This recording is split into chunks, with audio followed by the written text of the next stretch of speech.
Speaking of amazing, we have Michael here, Goldstein. That's right. And I definitely want to... Michael the man Goldstein. There he is. And can we talk about Endeavor? I mean, they're doing some great things. Yes, we can. Okay, let's chat about Endeavor DC. I don't know if, for those of you who don't know, but Michael's right there, and David's his partner and on the board.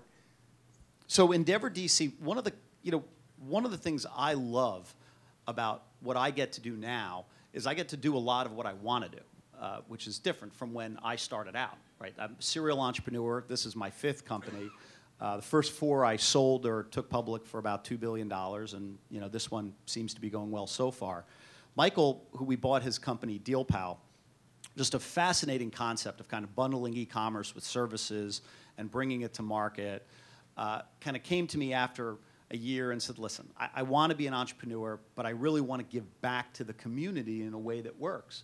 And one of the things that Washington does not have, and you heard Chris talk about this, there will not be, and I say this all the time, there will not be another Silicon Valley. There just won't be. The way that education converges with capital, converges with the thought process there, will not be replicated anywhere else. But other areas can really take advantage of their assets. We have a great education system locally. We have the United States government, which is, imagine the largest employer in the world. If not, I imagine pretty close. And we have a tremendous amount of capital. Now, that capital doesn't flow, as you guys know the hard way, into entrepreneurism. There are very few funds based here. You've got NEA, which does a very small percentage of their investment here, but does support it. You've got great stories like EverFi. Tom Davidson, who was with me at Infonic, is running EverFi, and he's a dear friend.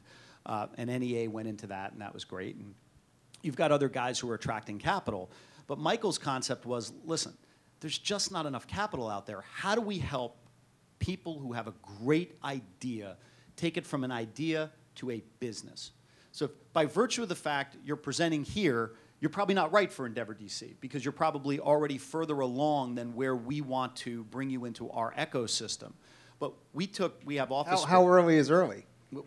Michael? Prototype, sort of still finishing up, kind of about to come online. Okay.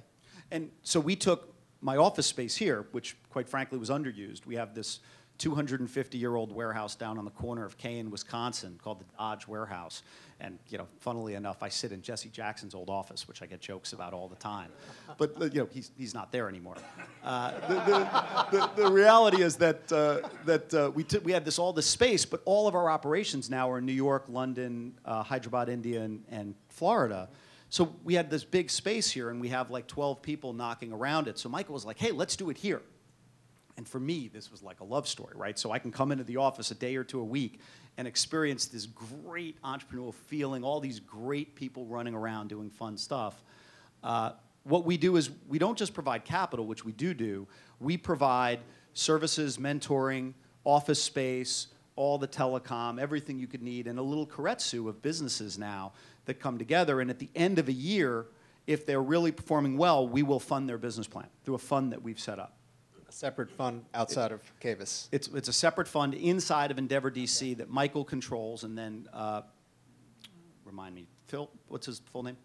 Alan from Mayfield is on the board with me from Cavis and then Michael. And, we get together and Michael makes recommendations and we decide who to fund. Spectacular. I think we'll do questions too, but before we do, I have the same question.